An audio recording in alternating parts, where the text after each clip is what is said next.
Yet thither it was that Dante guided his vessel, and at Monte Cristo he arrived at the close of the second day. His boat had proved herself a first-class sailor, and had come at the distance from Genoa in 35 hours. Dante had carefully noted the general appearance of the shore, and, instead of landing at the usual place, he dropped anchor in the little creek. The island was utterly deserted, and bore no evidence of having been visited since he went away.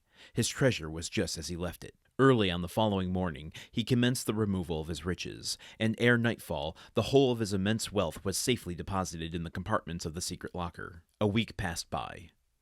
Dante employed it in maneuvering his yacht round the island, studying it as a skillful horseman would the animal he destined for some important service, till at the end of that time he was perfectly conversant with its good and bad qualities. The former Dante proposed to augment, the latter to remedy. Upon the 8th day, he discerned a small vessel under full sail approaching Monte Cristo. As it drew near, he recognized the boat he had given to Jacopo. He immediately signaled it. His signal was returned, and in 2 hours afterward, the newcomer lay anchored beside the yacht. A mournful answer awaited each of Edmond's eager inquiries as to the information Jacopo had obtained. Old Dante was dead, and Mercédès had disappeared. Dante listened to these melancholy tidings with outward calmness, but, leaping lightly ashore, he signified his desire to be quite alone. In a couple of hours he returned. 2 of the men from Jacopo's boat came aboard the yacht to assist in navigating it, and he gave the orders that she should be steered direct to Marseilles. For his father's death he was in some manner prepared, but he knew not how to account for the mysterious disappearance of Mercédès. Okay, there is a lot to break down there today in this passage. Where do we even start? We don't get Jacopo and his crew's reaction to Dante suddenly having a yacht. That seems like that might be an interesting thing. Is that covered under the story that Dante told him about, generational wealth and coming into money when he was in the port of Leghorn, maybe? Still seems like a pretty big discovery, considering Jacopo and the crew of La Jeune Amélie found him, stranded at sea, naked. He was naked. Then, okay, I'm going to earmark that. I'm going to come back to that point later in the episode, but the information that Jacopo brings, why do you think Dumas prevents us from going away with Dante here for this 2 hours after he learns of the death of his dad and the disappearance of Mercédès?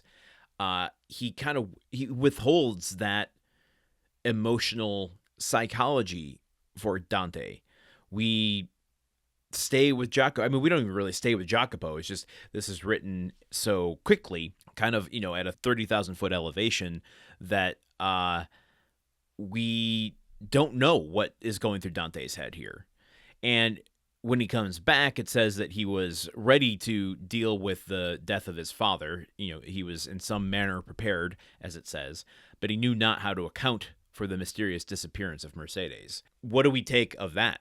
I mean, as readers, separate from Dante's experience, the fact that Mercédès has disappeared. Do you think Dumas is banking on some of the earlier details he had given us about Mercédès, particularly through the explanation Fernand gives about her being true to her word, and if she threatens to take her own life over something that she might, so that this disappearance could be evidence that maybe she has done something tragic in the wake of Edmond's disappearance? I mean, and that too is kind of an interesting parallel to look at. In Mercédès' eyes, Edmond has disappeared, and in his eyes, she has disappeared. Has she been imprisoned somewhere? We literally get no information. My guess is it has something to do with Fernand. Has he kidnapped her? Has he married her? Has he whisked her away to another land? How much information does Jacopo have in order to investigate back in Marseille and the Catalans, to ask after what might have happened, find someone who actually knew them 14 years ago and could give them the information he needs to report back to Dante? But here, okay, I want to circle back to this point in this passage, because Dumas doesn't bring us into the intentions of Dante.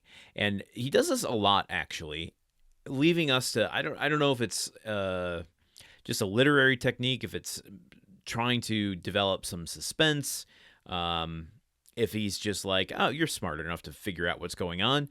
But he says here that Dante, after having moved all the treasure to the yacht, decided he was going to study the island. Like a skillful horseman would the animal he destined for some important service. And that after he has surveyed the island, he's intimately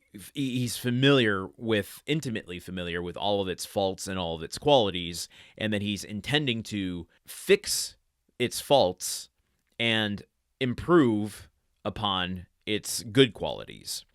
So, like a skillful horseman would the animal he destined for some important service. I'm going to highlight just that little last phrase there. Destined for some important service.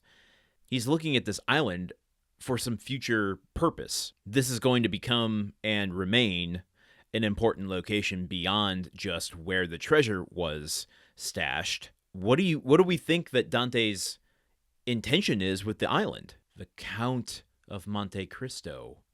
Dude, is he going to build a castle here? I should say, just this morning, I started reading Dracula. I've read it before, but it's spooky season as I'm recording this, and it's rainy and gloomy, and it just felt like the right day to jump into it. I've been wanting to reread it for a long time, and maybe I've just got castles on the mind, but how can he become a Count of Monte Cristo if it's just an uninhabited island with a bunch of, flora and fauna on it? This never plays out exactly how I think it is, so I'm not going to predict much else beyond that. But I think maybe, this is going to become his HQ. Maybe he'll, if he is turning into a villain, do some sort of like secret lair within the mountain, James Bond villain style. But anyway, let's continue as we hurtle toward the end of chapter 25. Join me here tomorrow. Until then, you know where to find me. Okay, goodbye! The Countdown of Monte Cristo is part of the Gruntwork Podcast Network. This show is produced, edited, and hosted by Landon Solano. The original text of The Count of Monte Cristo by Alexandre Dumas. Theme song by Magic Solo. If you want to support the show and others like it, visit patreon.com/gruntworkpod. Thank you for listening. See you tomorrow.